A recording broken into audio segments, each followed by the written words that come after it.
salam sejahtera untuk kita semua. Perkenalkan, saya Fatihani SEMM, dosen dari Program Studi Manajemen Fakultas Bisnis dan Ilmu Sosial Universitas Dian Nusantara. Saya bergabung bersama Universitas Dian Nusantara sejak tahun 2020 hingga saat ini. Bidang ilmu yang saya tekuni adalah manajemen keuangan, dan pada kesempatan kali ini saya akan menyampaikan PDD UKT-PT saya di bidang pengajaran pada mata kuliah manajemen keuangan. Mata kuliah ini memiliki bobot 3 SKS dan merupakan mata kuliah pada semester 3. Mata kuliah ini memiliki 16 pertemuan, di mana pertemuan 1 sampai dengan 7 kita akan membahas materi sesuai dengan RPS atau rencana pembelajaran semester. Kemudian di pertemuan 8 akan ada ujian tengah semester, dilanjutkan dengan pertemuan 9 sampai dengan 15 pembahasan materi sesuai dengan RPS. Dan sesi 16 akan ada ujian akhir semester untuk mengukur tingkat keberhasilan mahasiswa dalam pencapaian mata kuliah ini. Asesmen penilaian pada mata kuliah ini terdiri dari 10% untuk nilai kehadiran, kemudian 40% untuk nilai tugas, 25% nilai ujian tengah semester, dan 25% untuk ujian akhir semester. Selanjutnya, untuk metode pembelajaran yang saya gunakan, yang pertama ada ceramah, kemudian diskusi, brainstorming, student-centered learning, dan case-based learning yang secara interaktif dua arah, baik secara sinkronus maupun asinkronus. Kemudian perkuliahan dapat dilakukan dengan melalui tatap muka secara langsung atau tatap maya secara online melalui Zoom Meeting atau Google Meet.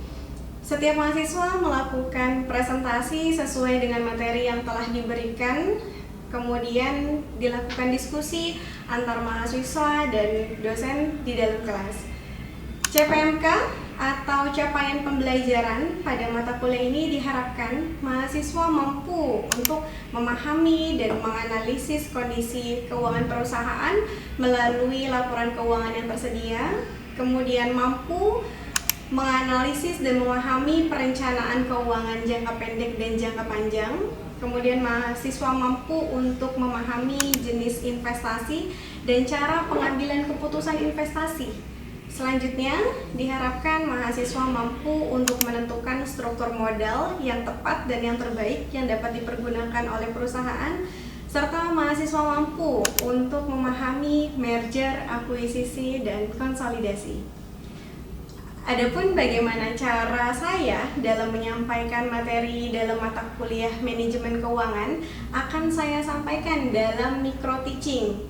Saya akan melakukan micro teaching secara tatap muka di dalam kelas dan akan membahas materi mengenai laporan keuangan perusahaan.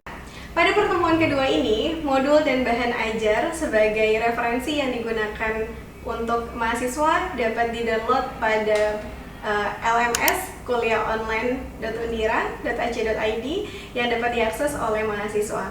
Selain itu, mahasiswa juga dapat menggunakan buku referensi manajemen keuangan yang sudah saya terbitkan dan terpublikasi untuk bahan referensi mata kuliah manajemen keuangan. Adapun pembelajaran pada materi kedua ini akan terbagi menjadi 3 tahapan. Tahapan yang pertama adalah pendahuluan, kemudian penyajian, dan penutup. Pada bagian pendahuluan, dosen akan membuka dengan salam pembuka dan melakukan review pertemuan sebelumnya serta menjelaskan capaian materi untuk pertemuan kedua. Selanjutnya, pada kegiatan selanjutnya yaitu penyajian, dosen akan menjelaskan mengenai pengertian dari laporan keuangan, pihak yang membutuhkan laporan keuangan, kemudian bentuk-bentuk dari laporan keuangan, dan contoh dari laporan keuangan yang terdaftar di Bursa Efek Indonesia. Baik, pada akhir sesi diharapkan mahasiswa melakukan interaksi antara dosen dengan mahasiswa melalui diskusi dan tanya jawab. Juga apabila ada mahasiswa yang belum memahami materi, mahasiswa dapat mengajukan pertanyaan. Baik, Mari kita saksikan micro teaching yang akan saya lakukan di dalam kelas pada mata kuliah manajemen keuangan. Terima kasih.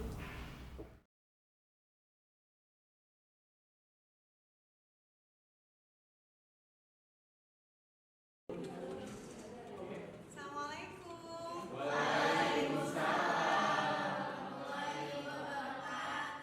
Oke, selamat siang. Baik rekan-rekan, sebelum kita mulai perkuliahan pada hari ini, ada baiknya kita berdoa menurut agama dan kepercayaan masing-masing.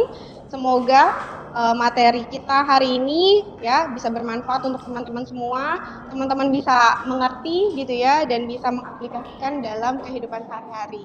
Berdoa menurut agama dan kepercayaan masing-masing dimulai.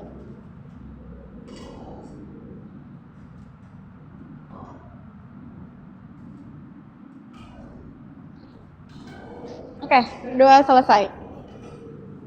Baik, rekan-rekan semua, kita akan masuk ke materi kita yang kedua terkait tentang bentuk-bentuk dari laporan keuangan. Oke, slide-nya sudah kelihatan belum? Oke, sudah ya. Oke, ini materi kedua kita, bentuk-bentuk laporan keuangan. Teman-teman lihat ya. Sebelum itu kita coba untuk mengerti dulu nih ya. Pengertian dari laporan keuangan. Laporan keuangan ya adalah catatan informasi keuangan dari suatu perusahaan pada suatu periode akuntansi, di mana keberadaan dari laporan keuangan dapat digunakan untuk menggambarkan kinerja perusahaan khususnya dalam bidang keuangan. Nah, sekarang gini ya. Laporan keuangan itu terdiri dari banyak yang tadi kalian sudah jelaskan gitu. Biasanya laporan keuangan itu direalisasikan di akhir periode. Biasanya tanggal berapa? 31 Desember gitu ya. Jadi, biasanya gini nih. Tujuannya untuk apa sih kalau kita mau melihat laporan keuangan itu? Untuk apa tujuan dari laporan keuangan? Mengetahui apa? Oke, berarti ya secara tidak langsung kita akan membahas mengenai kinerja, ya nggak? Kinerja dari perusahaan. Karena dengan adanya laporan keuangan kita dapat mengetahui kinerjanya seperti apa. Oke, sekarang kita lihat di sini. Kalau kita tarik ya. Dari tahun, misalnya di sini katakan 2020 ya. Kemudian 2021, 2022 sampai dengan misalnya sekarang tahun 2023. Di sini akan ada yang namanya history. Ya, history dari laporan keuangan. Dan kita akan melihat kondisi perusahaan itu sebenarnya naik atau turun. Oke, yang pertama adalah laporan posisi keuangan atau neraca. Atau kalau bahasa asingnya kita sebut sebagai Statement of Financial Position atau Balance Sheet. Oke, kira-kira apa yang ada di dalam laporan neraca? Rumusnya apa neraca? Aktiva sama dengan? Pasiva. Oke. Aktiva itu terdiri dari apa? Aset apa? Aset lancar dan aset tetap. Oke, good. Kalau di bagian pasiva, hutang dan modal atau ekuitas, ya, seperti itu. Itu ada di laporan posisi keuangan. Nanti kita akan bahas satu persatu. Kemudian yang kedua, apa nih? Oke, laporan laba rugi atau kita sebutnya sebagai income statement. Ya, biasanya berisi tentang apa? Ben? Apalagi? Bunga. Ya, kalau misalnya perusahaan pinjam uang ke perbankan gitu ya, itu nanti akan ada pengurangan bunga. Atau mungkin kalau misalnya perusahaan menanamkan uangnya gitu ya, dalam bentuk deposito di perbankan, nanti sifat bunganya akan menjadi pendapatan ya di laba rugi. Dan nanti ada pembayaran apa? Pajak ya, sebelum kita ngedapetin yang namanya net income atau net profit. Oke, laba bersih. Lanjut, poin yang ketiga adalah perubahan modal.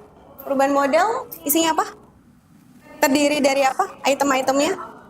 Modal awal, kemudian dikurang sama apa?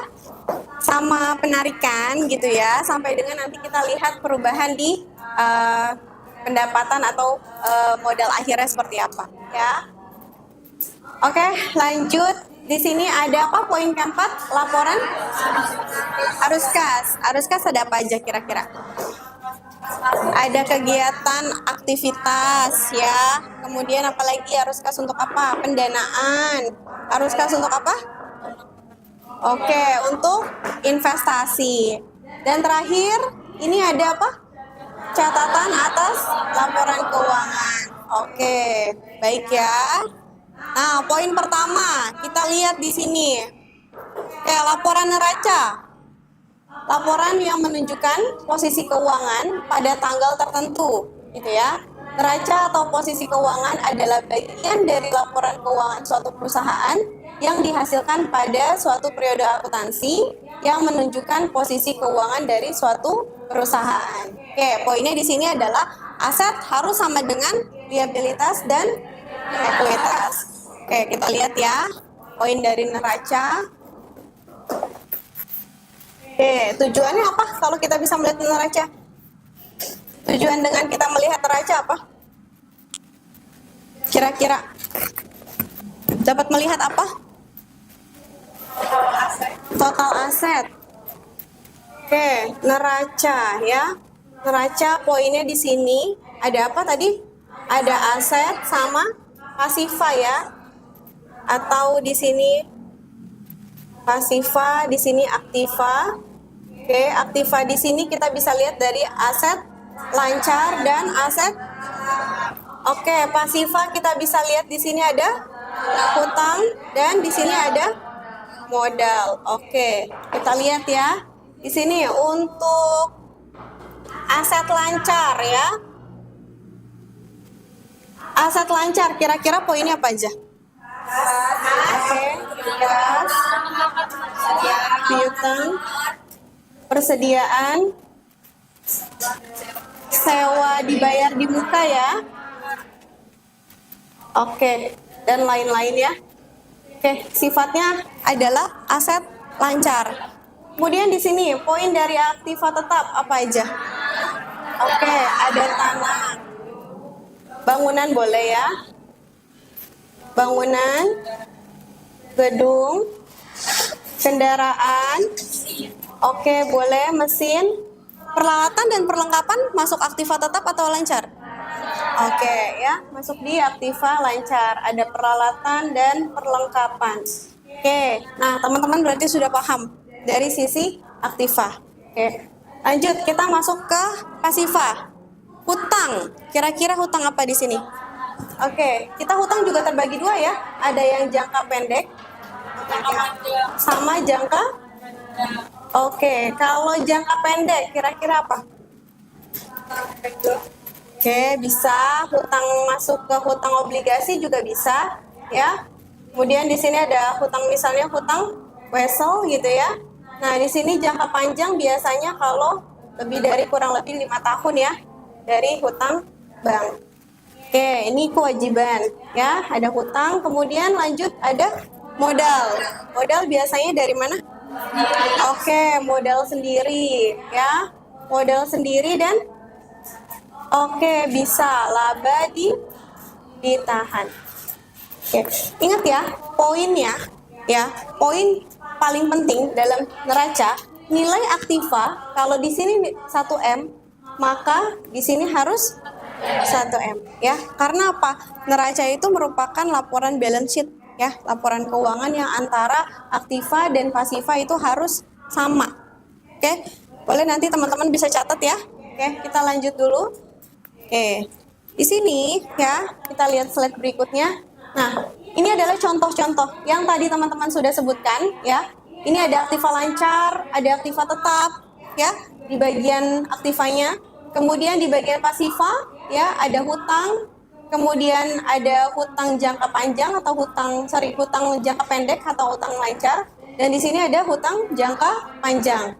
Oke, dari sisi ekuitas atau modal, bisa dari modal saham, cadangan, atau laba ditahan. Atau RE, return earning. Ingat ya, return earning. Oke, nah ini contoh bentuk dari laporan keuangan. Biasanya, untuk yang neraca, teman-teman harus perhatikan ya.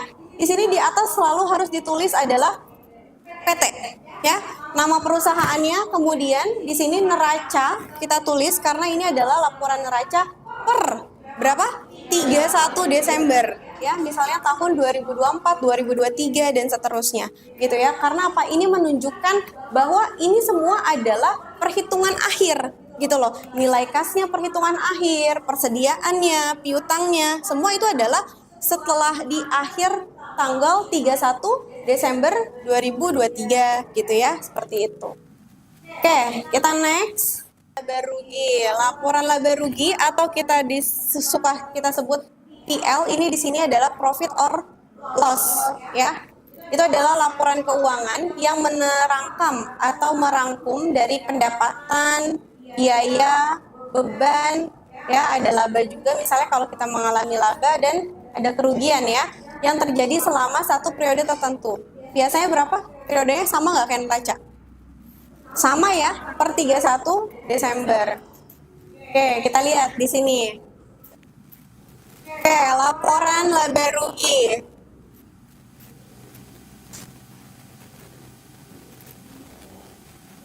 Oke, kelihatan nggak? Atau perlu saya terangi lampunya? Kelihatan ya? Oke, poin pertama apa yang ada di laporan laba rugi? Oke, pendapatan atau dalam bentuk apa? Penjualan ya di sini ya. Kayak penjualannya penjualan apa nih? Unit dari produksi yang dilakukan oleh perusahaan ya. Ini loh. Nah, teman-teman juga harus paham bahwa laporan laba rugi itu tidak hanya untuk perusahaan dalam bentuk perusahaan manufaktur atau perusahaan dagang, tapi ada perusahaan jasa juga gitu. Walaupun di sini misalnya pendapatan penjualan dalam bentuk unit, tapi kalau di perusahaan jasa ya dia akan memberikan servisnya, dan itu termasuk sebagai pendapatannya juga gitu ya.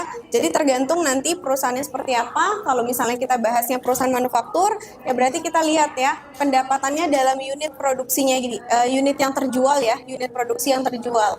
Oke, dari penjualan kira-kira apa lagi? Sebelumnya sebelum ada diskon dan retur, HPP-nya dulu gitu. Berarti kan kita ngomongin apa sih? Kita ngomongin modalnya dulu gitu kan. Ini kan ada barang nih ya. Misalnya, kayak saya contohin yang ada di tangan saya, spidol ya. Spidol 1 unit ya. Harganya misalnya nih, harga yang terjual itu adalah 25.000. Kira-kira modalnya berapa? Ayo, modalnya berapa? Kalau harga jualnya di sini satu spidol itu adalah 25.000. Oke, modalnya kira-kira berapa? 5.000, 12.000, 10.000. Oke, boleh kita ambil modalnya itu 10.000 ya. Misalnya ya. Modalnya artinya apa sih? Artinya pada saat perusahaan menjual ya, secara otomatis kan perusahaan harus mikirin ya, mulai dari misalnya pendapatan 1 unit itu keuntungannya berapa. Itu keuntungan bersih itu harus dikurangi dengan beban-bebannya dulu gitu loh ya. Jadi setelah ada pendapatan dari penjualan, kita kurangin sama yang HPP-nya. Oke? Biasanya ada lagi, apalagi yang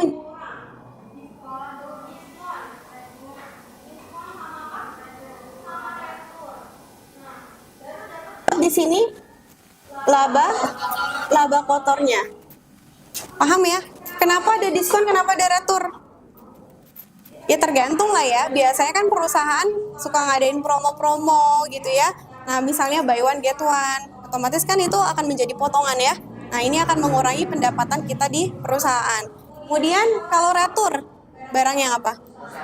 Barang yang reject ya, barang yang rusak, yang cacat, yang tidak bisa dipergunakan, itu akan dikembalikan ke perusahaan. Dan secara otomatis yang tadinya kita punya pendapatan karena ada retur, maka itu akan mengurangi atau menambah? Akan mengurangi gitu ya. Yang seharusnya kita punya pendapatan 500 juta, tapi ada retur 100 juta. Jadi berapa pendapatan kita? 400 gitu. Karena sifatnya mengurangi retur ya dan diskon. Oke, dapat laba kotor. Kenapa laba kotor? Karena belum dikurangi sama apa? Beban. Di sini banyak banget ya beban-bebannya. Apa aja kira-kira bebannya?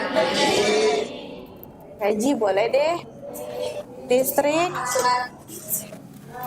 Apalagi kira-kira? Sewa boleh, gaji, listrik, air, misalnya ya, telepon. Pokoknya ini semua termasuk dalam beban operasional atau biasa administrasi dan umum biasanya kita sebutnya ya. Jadi ada beban-beban. Kemudian kira-kira di sini setelah dapat laba kotor dikurangi beban-beban, kita dapat apa? EBIT ya. Ada yang bilang EBIT tadi. EBIT itu apa? Oke, earning before interest tax ya. Kita dapat pendapatan ya sebelum dikurangi sama beban bunga dan pajaknya. Oke, tapi teman-teman harus paham dulu, perusahaan itu ada pinjam uang nggak ke bank? Kalau nggak ada berarti nggak perlu dikurangin sama bunganya. Gitulah ya, maksudnya nggak perlu dikurangi sama interestnya gitu ya, tapi sifatnya nih maksudnya opsional ya untuk yang interest ini. Kalau ada nanti kalian akan kurangi, misalnya dikurangi interest bunganya, lalu di sini akan muncul EBT. Apa itu? Earning. Oke, kalau tax wajib nggak sifatnya? Wajib. Ya, tadi pihak-pihak yang berkepentingan salah satunya siapa? Pemerintah, gitu. Berarti mereka harus dikurangi dengan pajaknya, dikurangi tax. Biasanya rate-nya berapa persen? Benar, 25%. Ini udah aturan baku ya di pemerintah. Kita masuknya dengan PPh pasal 29 nih, ya. Kalau untuk yang pajak 25% di perusahaan, gitu ya. Nah, oke. Lanjut, kemudian setelah tax kita masuk lagi ada yang namanya income ya, net income ya, net income. Di sini adalah laba bersih. Oke, nah ini laba bersih inilah yang menjadi keuntungan perusahaan. Gitu. Oke? Ya. Clear untuk laba rugi? Nah, ini contohnya nih. Arus kas.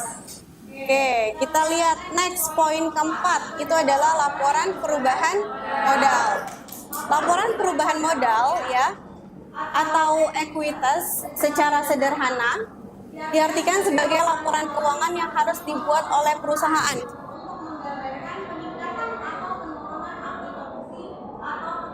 Selama periode yang bersangkutan berdasarkan prinsip pengukuran tertentu yang dianut. Oke, teman-teman bisa lihat ya. Contoh dari perusahaan PT Gama Printing di sini. Ingat, kalau kita buat laporan keuangan, selalu kita tulis judulnya. Laporan perubahan modal untuk periode yang berakhir, misalnya di sini apa? 31 Desember. Oke, kita punya berapa nih modal awalnya? 210 juta. Kemudian ada laba bersih setelah pajak. Jadi nilai laba yang ada di laporan laba rugi, ini nanti akan mempengaruhi laporan dari perubahan modal. Gitu. Ini posisinya kalau perusahaan mengalami laba. Tapi kalau perusahaan mengalami rugi, kira-kira ditulis juga nggak? Ya harus. Karena kan kita akan melihat, ini kan perubahan modal. Perubahan modal itu maksudnya dari perubahan awalnya sampai misalnya kita ngedapetin laba gitu ya, atau misalnya kita mengalami kerugian. Lanjut lagi nanti ada misalnya apa nih? Riva itu apa? Berarti penarikan dana untuk keperluan pribadi ya, gitu ya. Lanjut nanti kita dapat yang namanya di sini modal akhir. Jadi modal awal kita dengan modal akhir kita tuh akan ada perubahannya. Dan yang terakhir ya, terakhir di sini adalah apa? Bentuk laporan keuangan. Laporan keuangan.